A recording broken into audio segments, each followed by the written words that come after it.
بسم الله الرحمن الرحيم الحمد لله رب العالمين والصلاة والسلام على رسوله محمد وعلى آله وصحبه أجمعين bütün ғаләмнәрне юктан бар кылып тәрбия кылучы Раббыбыз Аллаһу Тәгаләгә безнең хәмд сәнәләребез барча макталарыбыз булса иде. Bütün пәйгамбәрләрнең имамы булган, безгә бу дөньяда да һәм ахирәттә дә бәхетле булырга өйрәткән сөекле пәйгамбәребез Мухаммад саллаллаһу алейхи ва салламга, аның хөрмәтле гаиләсенә, барлык сахабаларына безнең салаватларыбыз һәм сәламыбыз булса иде.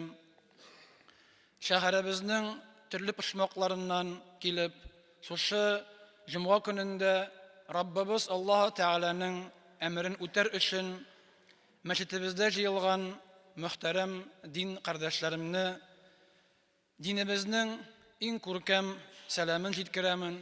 Ассаламу алейкум ва рахматуллаһи ва баракатуһ. Аллаһу субханаһу ва тәгалә безгә шушы җомга көнендә һәм башка көннәребездә бәрәкәт бирсен.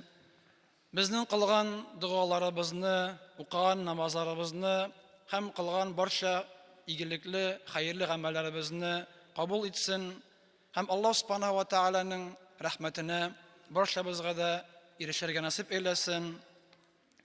Аллаһ субханаһу ва тәгалә Адәм балаларын дөньяга китерде һәм аларны дөрестләр өчен, аларны туры юлга чыгар өчен пәйгамбәрләр җибәрде.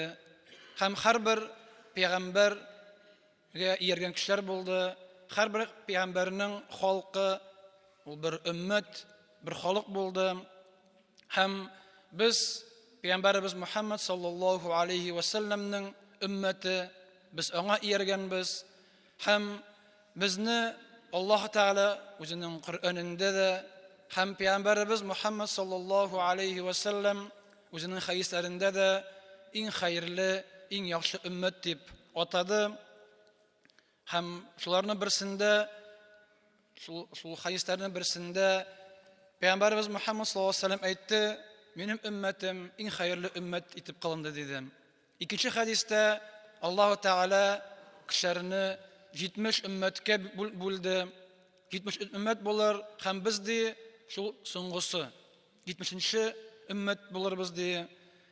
Һәм бу инде иң хәерле, иң яхшы дигәне әлбәттә ул безгә, без кешеләргә югарыдан карап, без иң яхшы дип, сез түбән дип карар өчен түгел. Бу әлбәттә мин иң яхшысы дип күкрәк кагып утырып сөйләр өчен түгел. Бу иң хәерлесен әле кирәк акларга. Әле кирәк моңа ирешергә, кирәк әле аны булыр өчен бик нык тырышырга кирәк. Чөнки сүздә әйтү ул бер төрле, ләкин гамәлдә безнең гамәлебез туры килмәсә, безнең гамәлләребез пәйгамбәрбез Мухаммад саллаллаһу алейхи ва салламның эшләренә туры килмәсә, без берничек тә иң хәерле өммәт була алмыйбыз. Шуңа күрә без тырышсак кына, без Коръәнгә ияреп, пәйгамбәрбез Мухаммад саллаллаһу алейхи ва салламга иярсәк кенә һәм аның шикелле кылсак кына, без иншаалла иң хәерле өммәт дип үзебезне атай алабыз. Ләкин тырышлыгыбыз, кешегә файда китерүебез, динне тотуыбыз аркасында гына шушы бергә ирешеп була. Шулай ук пәйгамбәрбез Мухаммад саллаллаһу алейхи ва саллам әйтте: "Бу өммәт, ягъни минем өммәтем" дип әйтте. Ул рәхмәт ингән өммәт. Аллаһ Тәгалә безгә үз рәхмәтен иңдерде. Һәм шушы рәхмәтенең бер чагылышы ул Аллаһ Тәгалә мөселманнарның дөньяда ук аларның гөнаһларын гафу итә, аларның гөнаһларын кичерә һәм аларга төрле сынау җибәреп, төрле бәла-каза җибәреп, шуның аркылы өммәтне чистарта, мөселманнарны чистарта. Һәм Аллаһның илчесе саллаллаһу алейхи ва саллям әйтте: "Яни Аллаһның дөньядагы газабы безгә ул җир тетрәүләр һәм төрле фитнәләр" диде. Шуңа күрә качагында без сорау бирәбез, ни өчен фәлән мөселман илендә анда җитә тирәде, ни өчен фәлән мөселман илендә су басты микән дип. Бу Аллаһ Тәгалә бер караганда фаҗига, ләкин икенче караганда Аллаһ Тәгалә безне, мөселманнарны шуның аркылы чистарта. Без Аллаһ каршына барганда гөнаһсыз барсын өчен шу тормышта безнең гөнаһларыбызны гафу итә, гөнаһларыбызны бетерә. Шуңа күрә иң хәерле өммәт дигәндә шундый бер җитә тирәүдә, башка фетнәләрдә күп булуы мөмкин. Чөнки Аллаһ Субханаһу Тәгалә безгә тели хәерлек, без шул хәйрлекне кабул итеп, шуны аңлап һәм инде Аллаһ Тәгаләгә шөкр итәргә тиешбез. Без Аллаһ Тәгалә безнең барчабызның да кыямәт көнендә гөнаһсыз килеш, гөнаһларыбыз гафу ителгән хәлдә бастырырга, кубарырга телим. Шуңа күрә әйткәнебезчә, иң яхшы өммәт, аның мәгънәсе мактаныр өчен түгел, аның мәгънәсе күкрәк кагып, тәкәбберлек кылып утырыр өчен түгел, аның мәгънәсе аны кирәк расларга, аны кирәк күрсәтергә, ул безгә шагаларга тиеш, ул безгә күренергә тиеш. Аның күренүе Аллаһның сүзе булган Коръәнгә иярү, аның буенча яшәү һәм аның шагалышы ул Пәйгамбәрбез Мөхәммәд саллаллаһу алейхи ва салламның сөннәтенә иярү. Һәм бу безнең һәрберебездән кагыла. Бушы хадислар, шушы аятлар укыганда без бу аят хадислар кемгәдер дип, кемне турында дип уйламаска, бу хадислар, аятлар миңа, ягъни һәрберебезгә кагыла дип уйларга кирәк. Без качагында вагаз тыңлыйбыз да, бу кемдер өчен? Анда теге илдә гарәпләр өчен, теге илдә мөселманнар өчен, безнең өчен түгел дип уйлавыбыз мөмкин, ләкин һәр аят, һәр хадистәге сүзләр ул безнең шунда залда утырган һәрбер иратка, аста утырган һәрбер апага кагыла. Монда килмәгән һәрбер мөселманга да алар кагыла. Чөнки һәрберебез шушы хадис аятларны бу миңа кагыла. Аллаһ Тәгалә миңа эндәшә. Мөхәммәд саллаллаһу алейхи миңа әйтте дип кабул итеп, шуларны ияреп эшләсәк кенә, ул вакытта гына иншалла без үзебезнең яхшылыгыбызны, үзебезнең хәерлегебезне аклый алабыз. Бүгенге көндә күп вакытта без карасак мөселманнарга ул хәйрлекне күреп булмый. Аның чагышлары бик әз, бик бәләкәй һәм шуңа күрә сүз сөйләгәнче һәрберебез шул дин юлында, гыйбадәт юлында, Аллаһка буйсыну юлында алга таба бер адым ясасак һәм харамнардан арынуда шулай бер адым ясасак, ул вакытта гына без шул яхшылыкка, хәерлеккә, гомумән кешеләргә файдалы китерүгә, кешегә хәерлек китерүдә иншалла алга таба атларбыз. Шуңа күрә иң хәерле өммәт ул намаз укый. Иң хәерле өммәт ул ураза тота ул. Иң хәерле өммәтнең өстәлендә бәйрәмнәрдә көн саен аракы булмый. Иң хәерле өммәт ул Аллаһ Тәгаләнең башка фаразларын үтәп бара. Иң хәерле өммәт ул харамнардан тыела. Шуңа күрә намазың булмаса, уразаңда намазың аксаса, харамнарың синдә булса, рибага керсәң, башкасына керсәң, иң хәерле өммәт дип әйтергә, авыз тутырып әйтергә безнең хакыбыз булмый, чөнки без әле аңа ирешмәгән. Шуңа күрә карыйк та, аңлыйк та, үзебезне тикшерик тә һәм шушы өлкәдә алга таба эшли башлыйк. Һәм Пәйгамбәрбез Мөхәммәд саллаллаһу алейхи ва салламның бу үзенең бер үзенчәлеге булды. Шулай ук аның башка бар үзенчәлекләре. Пәйгамбәрбез Мөхәммәд саллаллаһу алейхи ва саллам безне кайгыртып, мөселманнарны кайгыртып дуалар кылган. Ул заманнан башлап кыямәт көне хәтлешә булган мөселманнарны һәрберебезне кайгыртып Аллаһ Тәгаләдән дуа сораган. Аңа ялварган, алда өммәт мөселманнарга җиңеллек булсын дип, аларга авырлык төшмәсен дип. Шуңа күрә Пәйгамбәр Мөхәммәд саллаллаһу алейхи ва саллям шушы дуаларның берсе ул өммәтем мөселманнар адашуда берәшмәсеннәр дип, адашуда бердәм булмасыннар дип дуа кылган. Ягъни мөселманнар әлбәттә туры юлда гына берләшеп, яхшы гамәлдә берләшеп, начар гамәлдә, адашуда, бузыклыкта бергә булмасыннар дип дуа кылган. Һәм әлхәмдүлилләһ, шу дуасын Аллаһ Тәгалә кабул иткән. Барыбер тарих буена әлбәттә төрле мөселманнар булганнар, төрле фиркаларга бүленгәннәр, кемдер начарлык кылган. Шуңа күрә ләкин мөселманнарның күпчелеге әлбәттә яхшылык кыла. Мөселман күпчелеге әлбәттә яхшылыкны яшәп таный. Мөселман күпчелеге диннегә иярә һәм безнең арабызда, мөселман арасында кемнеңдер бузыклык кылуы, кемнең начарлык кылуы ул бөтен өммәткә зыян салмый. зыян салырга тиеш түгел. Шуңа күрә без бердәм өммәт булырга тиешбез. Бу сүзләрнең максаты ул безне чакыру бердәмлеккә. Бердәм булуга, аерылмаска, төрле ниләргә, фиркаларга, төрле агымнарга бүленмәскә, бөтенебез бердәм, бер фикердә, бер төрле намаз укыган шикелле, бер төрле роза тоткан шикелле, бер төрле харамнан тыелган шикелле, бергә булырга, әлбәттә, үз арабызда ниндидер вак әйберләр булырга мөмкин, теге шәхси әйберләр, ләкин шәхси әйберләр, алар гомуми файдага, зыян салырга тиеш түгелләр. Чөнки безнең максат ул бердәм булу булгачлыктан, без максат бер, үз ара мин бу миңа бу кеше ошамый икән, теге кеше миңа нидер бер сүз әйтте, ләкин мин аның миңа ошамаганлыгын, теге кешенең сүзен мин артка куеп, чөнки без икебез дә мөселман булгачлыктан, без максат бер булгачлыктан, мин аңа карата бер начарлык та кылмыймын, һәм инде кисенчә кирәк булганда аңа ярдәм дә кыламын, аңа файда китерәмен, һәм инде ачу булса, җманлык булса, аларга игътибар бирмичә, шул бердәмлек өстендә бергә эшлибез. Шуңа күрә берләшергә кирәк, бердәм булырга кирәк, теге бер-беребезнең турында гаепләр эзләмәскә, кир эзләмәскә, фәлән кешене гаепләмәскә, без качагында фәлән теге кеше фәлән дип, бу кеше фәлән дип, моның фәлән әйбер юк, теге фәлән әйбер юк дип, нихәтле Аллаһ Тәгалә безгә биргән кадерле вакытларны әрәм итәбез, бушка уздырабыз, ул вакытта без нихәтле яхшы хәерле гамәл кыла алыр идек, ләкин без анда утырып, сәгатьләр буена кемнәрне шәйнәп утыру, кемнәрне сөйләү, кемнәрне гаепләү аркасында без нихәтле вакытны бушка уздырып, юкка уздырып, хәерле яхшы гамәлләрне кылудан мәхрүм булабыз. Шулай ук Пәйгамбәрбез Мөхәммәд саллаллаһу алейхи ва саллям Аллаһ Тәгаләдән өч әйбер сорады, һәм Аллаһ Тәгалә аңа икесен бирде, һәм берсен бирмәде. Ул Аллаһ Тәгаләдән аның өммәте кырлыктан, ачлыктан үлмәсен дип, ягъни бөтен мөселманнарга ачлык төшеп, бөтен мөселманнар халак булмасыннар дип дуа кылды, һәм Аллаһ Тәгалә бу дуаны кабул итте.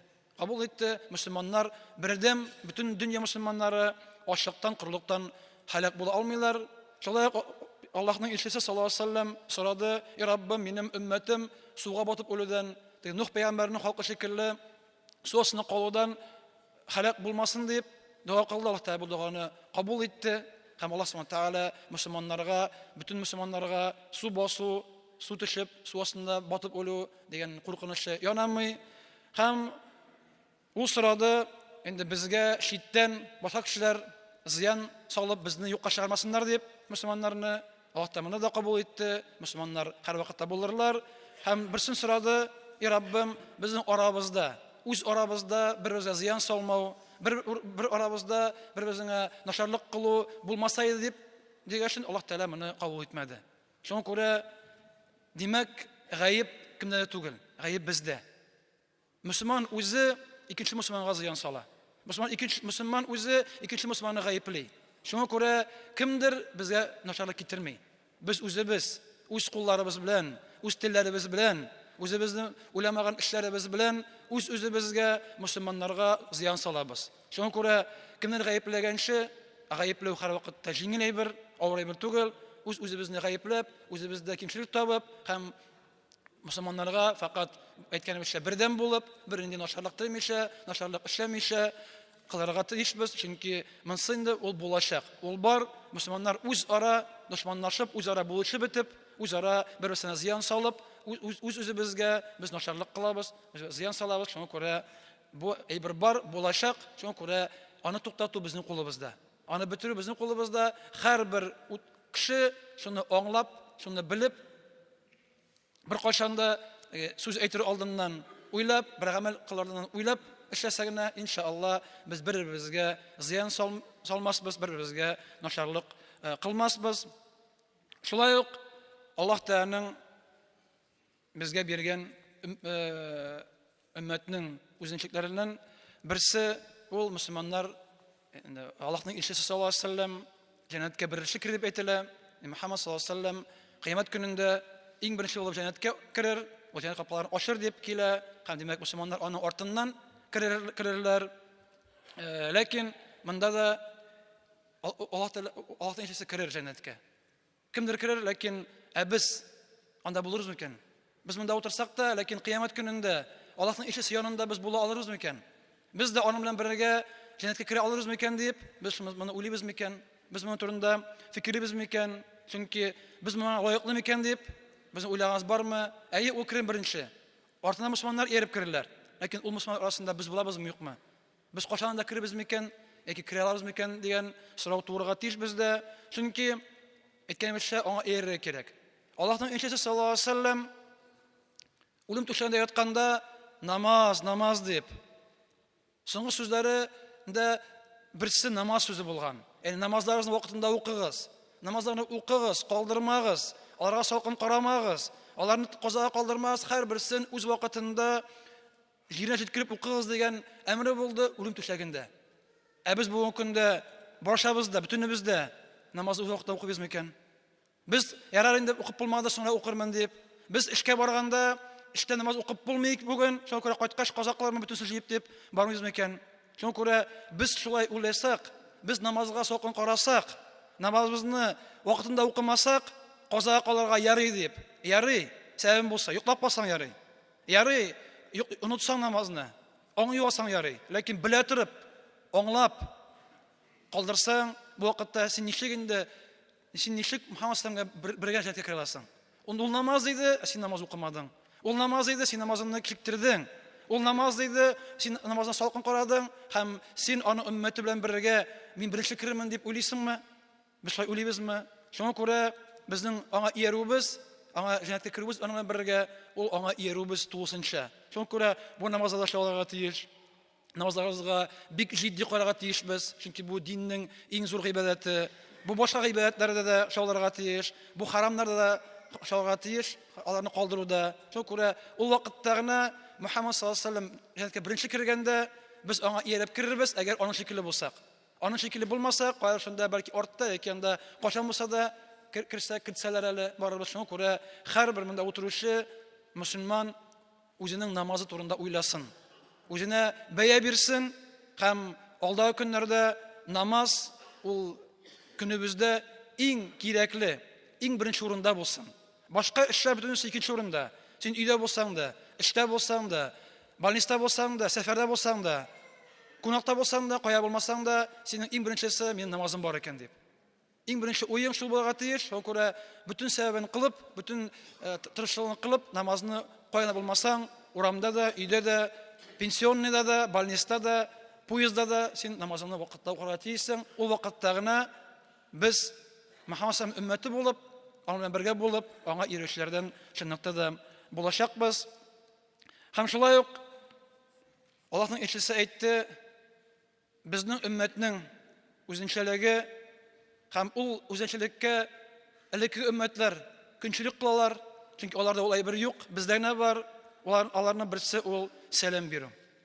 Сәлам бирү һәм кайтару, яни мөселман икенче мөселманны күргәндә аңа ассаламу алейкум дип сәлам бирү, сәлам түгел, исәнмесез түгел, анда приветлар һәм башкасы түгел, ассаламу алейкум дип эндәшү бу безнең мөселманнарның сәламе.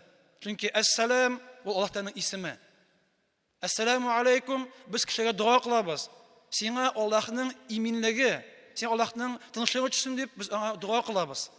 Һәм бу безнең сәламебез, һәм шушы сүзгә элекке өммәтләр, элекке пәйгамбәр өммәтләре безгә көнләшәләр. Аларда юк, бездә булган күрә. Шуңа күрә мөселманны күргәчтен аңа ассаламу алейкум дип, аңа ассаламу алейкум ва рахматуллаһи ва баракатуһ дип, син Аллаһ Тәгаләнең иминлеге, тынычлыгы, рәхмәте, бәрәкәте иңсен дип, мин сиңа сорыймын дип дуа кылыйк. Һәм җавап кайтаруда ул кешегә ва алейкумуссалам дип, сиңа да шул тынычлык, иминлек иңсен. Сиңа да Аллаһның рәхмәте, бәрәкәте иңсен дип кайтарыйк. Шуңа күрә сәлам ул килеп кергәндә дә шул сәламны әйтә, киткәндә дә шуны әйтәбез.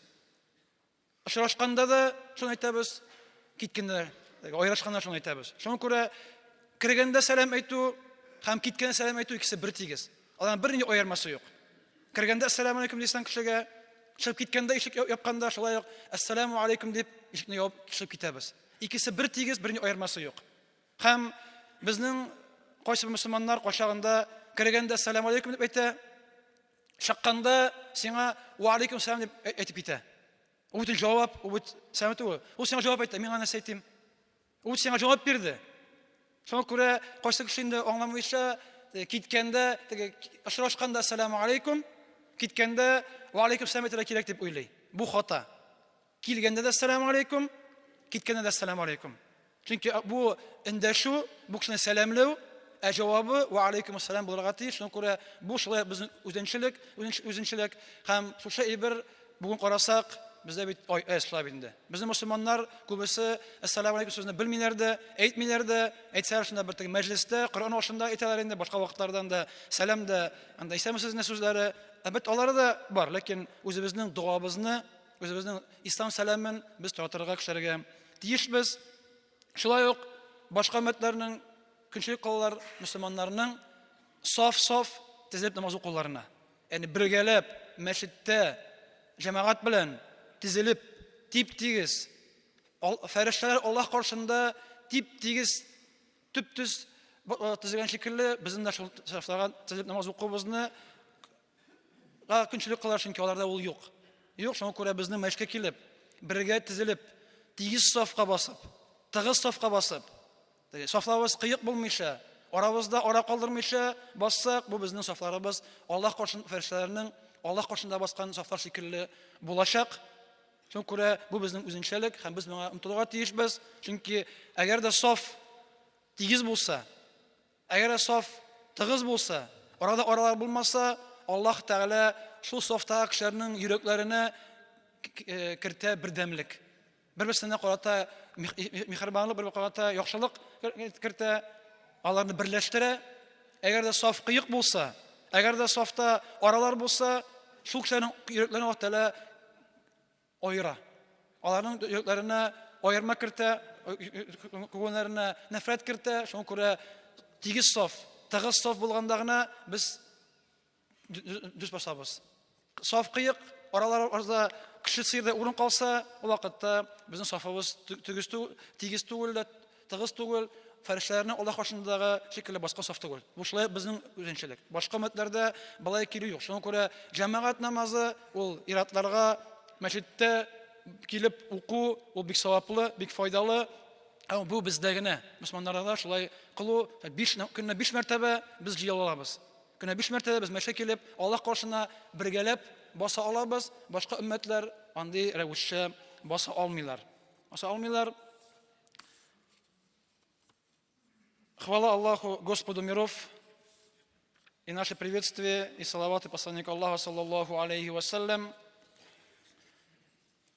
Всевышний Аллах Субханаху ва Тааля в Коране и посланник Аллаха, саллаллаху алейхи вассалям, в своих хадисах назвал мусульман лучшей уммой, лучшей общиной. И сказал, что из 70 общин, созданных Аллахом в этом мире, мы последние, 70-е и самые лучшие. Но лучше не означает, что мы должны быть высокомерными, что я самый лучший, вы все плохие, что человек не должен себя считать выше других. Лучшие в делах, лучшие в поступках, лучшие в следовании Корану, лучшие в следовании хадисам, лучшие в делах в отношении к людям. Поэтому лучшие умма, которые поступки хорошие, которые следуют Корану и Сунне, которые не возгордилась, которые не считают себя выше других, а которые следуют, то есть которые подчиняются Аллаху Субхану Тааля и делают все, чтобы быть лучшим среди людей и быть лучшим перед Всевышним Аллаху Субхану Тааля. Поэтому нужно стараться и нужно к этому стремиться. Никогда нельзя себя считать лучше других. Высокомерие – это плохая вещь. Высокомерие – это грех. Высокомерие – это болезнь сердца, которая приводит только к джаханнаму, но не приводит к краю. Поэтому мусульманин, он лучший в своих делах, лучший в своих поступках, лучший в своем следовании Корану и Сунне, лучший в том, что делает благо людям и не делает людям вред. Вот тогда мы будем лучшими. Тогда это будет видно. И это является одной из особенностей этой уммы. Также особенность то, что Аллах Субхану Тааля сделал так, что мусульмане не объединятся в заблуждении. Большая масса мусульман всегда будет считать хорошее хорошим, а плохое плохим. Какая-то часть людей будет отличаться, но общая масса людей в этом едина. Поэтому в этом призыв к единству. Чтобы мусульмане были едины, чтобы мусульмане были одним целым, чтобы они помогали друг другу, чтобы они сеяли добро и благо среди людей и не разделялись не обвинять друг друга в чем-то, не искать какие-то недостатки в друг друге. Потому что мы сейчас проводим много времени, кого-то обсуждая. Он такой-то, тот так сказал, другой так сказал. И мы теряем наше время.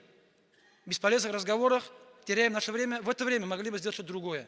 Почитать Коран, почитать намаз, пойти сделать какое-то благое дело, а мы сидим и просто разговариваем, теряя время, и не принеся никакой пользы ни себе и ни людям в этом. Также особенность этой уммы, общины, что пророк Мухаммад ﷺ войдет первым в рай. И мусульмане последуют за ним. Но будем ли мы там? Достойны ли мы быть вместе с пророком Мухаммадом ﷺ, который, к примеру, одним из его последних слов были слова «намаз». Он говорил «ас-саля, ас-саля», то есть намаз, намаз, то есть соблюдайте намаз, читайте его вовремя, не оставляйте, заботьтесь о нем. Если пророк Мухаммад ﷺ в предсмертный миг думал о намазе и думал, чтобы мусульмане, то есть и дал нам совет, завещание, чтобы мы ему следовали, а мы следовали ему.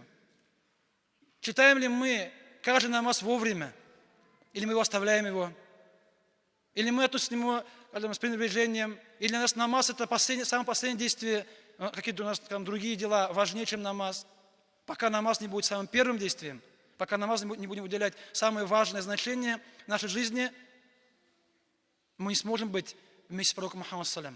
Поэтому, где бы мы ни были, дома, на работе, в больнице, в поездке, в поезде, где бы мы ни были, мы должны думать в первую очередь о намазе. И только тогда мы сможем быть вместе с посланником Аллаха ﷺ. Только тогда мы сможем, подчиняясь ему, надеяться, что мы будем вместе с ним. Когда будем думать о наших намазах, так же, как мы думаем о наших семьях, как мы думаем, что нам поесть на обед. И о остальных делах, если у нас намаз будет важнее всего этого. Пока намаз не будет важнее сна, работы, еды и всего остального, мы надеяться, что мы будем вместе с пророком Мухаммадом, будет очень нам сложно. Также посланник Аллаха ﷺ сказал, что одна особенность этой уммы, которой завидуют другие общины, это приветствие. Слова «Ассаляму алейкум» между собой, потому что слова приветствия – это дуа, это мольба. Ассалям – это имя Всевышнего Аллаха, Субхану ва Тааля. То есть мы говорим «мир вам», то есть мир тебе от Аллаха и спокойствие. Мы просим человеку благодати, просим ему от Аллаха, Субхану ва Тааля, чтобы ему не спасла милость и спокойствие, и отвечаем «ва алейкум ассалям». И салям, когда мы заходим, говорим «ассаляму алейкум», когда выходим, говорим «ассаляму алейкум». Они одинаковые. Первое не лучше второй. Первое не выше второй. Заходим в гости, говорим «ассаляму алейкум». Уходим из дома, закрывая дверь, говорим «ассаляму алейкум» одинаково. Потому что некоторые мусульмане иногда заходят, говорят «ассаляму алейкум», когда выходит, говорит тебе «ва алейкум ассалям». Он тебе отвечает, хотя ты ему ничего не говорил. Он думает, что это ответ нужно говорить первым. То есть, когда заходим, первый «ассаляму алейкум», второй «ва алейкум ассалям», когда выходим, что это наоборот. Это неправильное понимание этой вещи, поэтому салям – это наша особенность. Мы должны мусульман учить эти слова, потому что это дуа, это мольба. Мы просим человеку блага и хорошего. Мы говорим, что Аллах пусть даст тебе благополучие, тишины, спокойствие даст тебе, Аллах Субхану ва Тааля. И также особенность совершения намаза, став в ряды перед Всевышним Аллахом Субхану ва Тааля, в ровные, плотные ряды, как стоят ангелы перед Всевышним Аллахом Субхану ва Тааля. Это особенность этой общины, что мы можем совершать намазы коллективно в мечети. И 5 раз в день мы можем собираться и вместе поклоняться Всевышнему Аллаху Субхану ва Тааля, не каждый у себя дома. Поэтому стараться попасть в мечеть, читать намаз в мечети вместе с джамаатом, коллективно, и стоять в рядах ровно, чтобы ряд был ровным, чтобы ряд был плотным, чтобы не было промежутков между людьми, потому что, как сказал посланник Аллаха, если ряд будет ровным и плотным, Аллах Та'аля даст, скажем, понимание друг другу в сердцах. Если будет ряд кривой и неплотный, то, иншаллах, Аллах даст раздор в сердцах мусульман. Поэтому, чтобы быть вместе, нужно стоять ровно и плотно, чтобы у нас сердца были вместе, чтобы сердца были друг друга понимали. Если мы будем стоять каждый по отдельности, получается, мы будем разделены, поделены, поэтому это особенность. И особенность то, что Аллах Субхану ва Тааля сделал всю землю мечетью, то есть в любом месте земли намаз читать можно. Понятно, что лучше всего в мечети, лучше всего вместе читать, но если человек не попал в мечеть, где бы он ни был, в каком месте ни был, земля вся является местом поклонения. В любом уголке земли можно встать, прочитать намаз, она чистая. Пока ты не видишь там что-то нечистое, то есть нечистое по мнению шариата, а не по нашему мнению, вставай, намаз читай. Пока ты не видишь, нельзя предполагать. Где бы ты ни был, время намаза наступило, встал и прочитал. Земля, асфальт, бетон, где бы ни был, все это чистое. Чистое, то есть нет причин для оставления намаза. Нет причин оправдываться, у меня нет времени, у меня не было места, где-то было грязно, нет причин. Шариат все, Аллах все облегчил, создал все условия. И поэтому даже после этого, если мы учим оправдание, то нам нет оправдания перед Всевышним Аллахом Субхану ва Тааля. Нам нет оправдания, если мы после всего этого, данного нам Аллахом всех облегчений, мы еще что-то находим, какие-то оправдания, какие-то отговорки, чтобы что-то не совершать, чтобы что-то не делать, подчиняясь шайтану, а не подчиняясь Всевышнему Аллаху Субхану ва Тааля.